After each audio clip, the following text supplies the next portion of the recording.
बिस्मिल्लाहिर्रहमानिर्रहीम। अस्सलामुअलैकुम। आज की वीडियो खास तौर पर इन डेडली वेपन्स और पोर्ट्स पर है जो JF-17 थंडर के आर्मामेंट्स में शामिल हैं। इन तमाम वेपन्स और पोर्ट्स के बारे में आपको बारी बारी बताया जाएगा। वेपन्स में air to air, air to ground और एंटी शिप वेपन्स शामिल हैं, जबकि पोर्ट में IRST, टारगेटेड पोर्ट और सेल्फ प्रोटेक्शन जैमिंग पोर्ट शामिल हैं। तो शुरू करते हैं आज की ये खास वीडियो और आपको बताते हैं कि ये वेपन कौन से हैं और कैसे दुश्मन के लिए एक बड़ा खतरा है। एयर टू एयर मिसाइल में शॉर्ट रेंज PL5E है, जिसकी रेंज 18 किलोमीटर है। इस मिसाइल की खास बात यह है कि इसमें 2 से 3 तरह के गाइडेड सिस्टम मौजूद हैं, जिनमें मल्टी एलिमेंट डबल डिटेक्टर और इंफ्रारेड होमिंग शामिल हैं। ये 2.5 मार्क की स्पीड से टारगेट का पीछा करता है। आपको याद होगा कि 2017 में JF-17 थंडर ने ईरान का एक ड्रोन मार गिराया था। वो ड्रोन PL5E मिसाइल से ही मार गिराया गया था। फिर PLC-9 शॉर्ट रेंज मिसाइल है, जो कि PL9 का नया वर्जन है। इस मिसाइल के हवाले से भी कहा जाता है कि पाकिस्तान एयरफोर्स ने इसे इंडेक्ट किया है, मगर इस हवाले से कोई मुस्तनद तफसीलात या शवाहिद मौजूद नहीं है। PL9C की रेंज 22 किलोमीटर तक है। JF-17 थंडर ऐसे 2 शॉर्ट रेंज मिसाइल कैरी करता है। JF-17 थंडर का BVR मिसाइल SD-10 है। इस मिसाइल की रेंज तकरीबन 100 किलोमीटर तक है और इसकी स्पीड Mark 4 की है। इसके गाइडेंस सिस्टम में inertial navigation system, data link और एक्टिव रेडार होमिंग शामिल हैं। इस मिसाइल को अमेरिकी साख्ता AIM-120C के बराबर समझा जाता है। JF-17 thunder block 2 BBR carry कर सकता है। एंटी शिप वेपन्स में JF-17 थंडर 2 तरह के मिसाइल कैरी करता है, एक CM-802AK और एक CM-400AKG।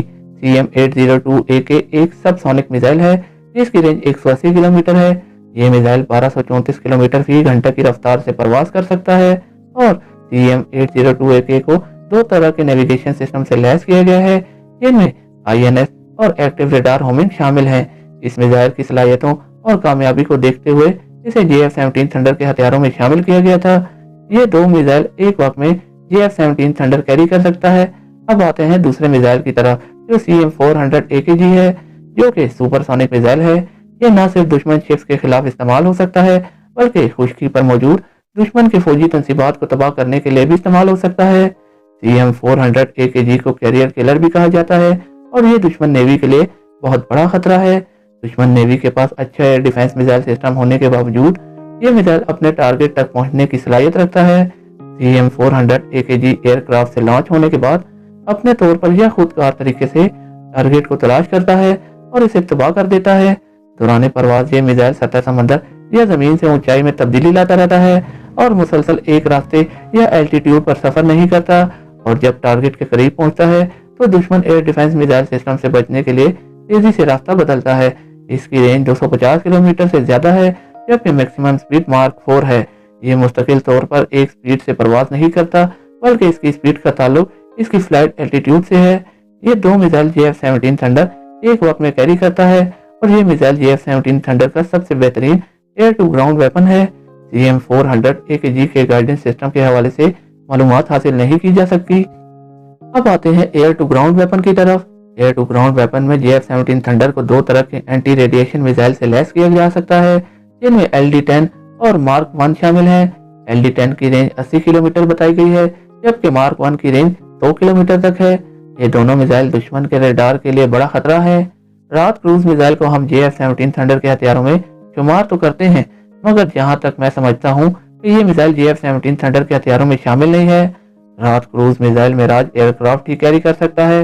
इसकी वजह यह है कि JF-17 थंडर की निचला हिस्सा जमीन से ज्यादा नजदीक है और मिराज का निचला हिस्सा जमीन से काफी ऊंचा। आप देख सकते हैं कि फिर भी जब मिराज को रात से लैस किया जाता है तो रात मिसाइल जमीन से कितना नजदीक नजर आता है। तो मेरे ख्याल से ये एक बड़ी वजह है कि हमें कभी भी रात क्रूज मिसाइल JF-17 थंडर के साथ नजर नहीं आया। हाँ, आने वाले वक्तों में ये जरूर हो सकता है कि रात का साइज कम किया जाए या नए वेपन को देखते हुए JF-17 थंडर के नए वेरिएंट में जरूरी तब्दीलियां की जाएं। एक ये वजह भी हो सकती है कि पाकिस्तान एयरफोर्स को JF-17 थंडर को रात से लैस करने की जरूरत ही नहीं है, क्योंकि एक बड़ी तादाद में मिराज एयरक्राफ्ट पाकिस्तान एयरफोर्स के पास मौजूद हैं, जिन्हें ग्राउंड अटैक मिशन के लिए कॉन्फ़िगर किया गया है। ये मेरी जाती राय है, जिससे आप इख्तलाफ कर सकते हैं। अब आते हैं लेजर गाइडेड बम की जानिब, जो JF-17 थंडर को GBU-10, 12, 16 और LT-2 गाइडेड बमों से लैस किया जा सकता है। GBU सीरीज के ये बम 15 किलोमीटर की दूरी से टारगेट पर ड्रॉप किए जा सकते हैं।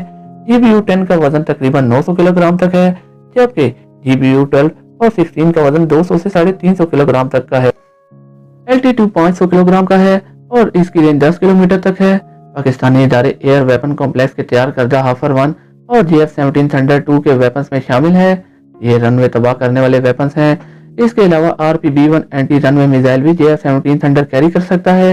ये 4 वेपन्स JF-17 थंडर कैरी करता है। रात की तरह H-200 और H-400 को कभी भी JF-17 थंडर के साथ नहीं देखा गया, लिहाजा हम फिलहाल इन दोनों वेपन्स को JF-17 थंडर के वेपन्स में शामिल नहीं करेंगे। अलबत्ता एक ऐसा वेपन जरूर है जिसे H-2 और H-4 की जगह JF-17 थंडर से लॉन्च किया जा सकता है, और वो है तकबीर स्मार्ट बम। ये एक आम सा बम है, लेकिन इसे जो चीज खतरनाक बनाती है वो है गिट्स कंपनी की बनाई जाने वाली रेंज किट है, जो कि GPS और IMS गाइडेड सिस्टम से लैस है। यूं जिस बम को दुश्मन पर गिराने के लिए एयरफोर्स को दुश्मन के एन ऊपर आना पड़ता था, इस किट की वजह से JF-17 थंडर 100 किलोमीटर दूरी से ही इसे रिलीज कर देता है। तकबीर की परफॉर्मेंस हम 27 फरवरी 2019 को देख चुके हैं। ये स्मार्ट बम JF-17 थंडर कैरी कर सकता है। इसका टोटल वजन 250 किलोग्राम तक होता है। ये तो थे वो वेपन्स जो खसूसी टारगेट्स को निशाना बनाने के लिए इस्तेमाल होते हैं। अब मैं आपको एक ऐसे वेपन के बारे में बताने जा रहा हूँ जो पूरी एयरफील्ड को पैरालाइज कर सकता है, जो दुश्मन की एक बड़ी कॉन्वॉय को सेकंड में ही राख में बदल सकता है, जो दुश्मन के इलेक्ट्रिक पावर ट्रांसमिशन को तबाह करके दुश्मन को रोशनी से महरूम कर सकता है। और वो वेपन है GB-6 एयर डिस्पेंसर बम, जो कि 500 किलोग्राम तक के 6 किस्म के 240 बम कैरी करता है। एक GB-6 6000 स्क्वायर मीटर के एरिया को कवर करता है। अगर इसे कम बुलंदी से लॉन्च किया जाए तो ये 60 किलोमीटर तक ग्लाइड कर सकता है, और अगर इसे ज्यादा बुलंदी से लॉन्च किया जाए तो इसकी रेंज 130 किलोमीटर तक है। इसी तरह के मजीद वेपन्स भी चाइना तैयार कर चुका है, जिनमें GB-6AYJ-6 और GB-500C शामिल हैं। GB-500C की रेंज बढ़ाई गई है। कई वेबसाइट ये दावा करती हैं कि चाइना 500 किलोमीटर से ज्यादा रेंज के हामिल ऐसे हथियार बना चुका है। अब आते हैं इम्पोर्ट की जानिब, जिनसे JF-17 थंडर को लैस किया गया है। JF-17 थंडर को जब ग्राउंड अटैक मिशन के लिए भेजा जाता है तो जमीनी हदफ को निशाना बनाने वाले हथियारों के साथ असल पोर्ट्स के भी लैस किया जाता है। ये पोर्ट जमीन पर मौजूद दुश्मन तंसीबात की निशानदेही करती है और इन्हें तबाह करने में हथियारों की रहनुमाई भी करती है। इसके अलावा ये पोर्ट सर्वेलेंस के लिए भी इस्तेमाल होती है। असल पोर्ट में 3rd जनरेशन FLIR मौजूद है और ये डे नाइट मिशन में इस्तेमाल होती है। इस पोर्ट को तैयार करने वाली कंपनी के मुताबिक इस पोर्ट में एयर टू ग्राउंड मोड के अलावा एयर टू एयर मोड्स भी शामिल हैं। दूसरी पोर्ट IRST पोर्ट, जिसे आप इस तस्वीर में JF-17 थंडर के साथ देख सकते हैं। IRST पोर्ट को ऑब्जेक्ट को डिटेक्ट करने के लिए इस्तेमाल किया जाता है।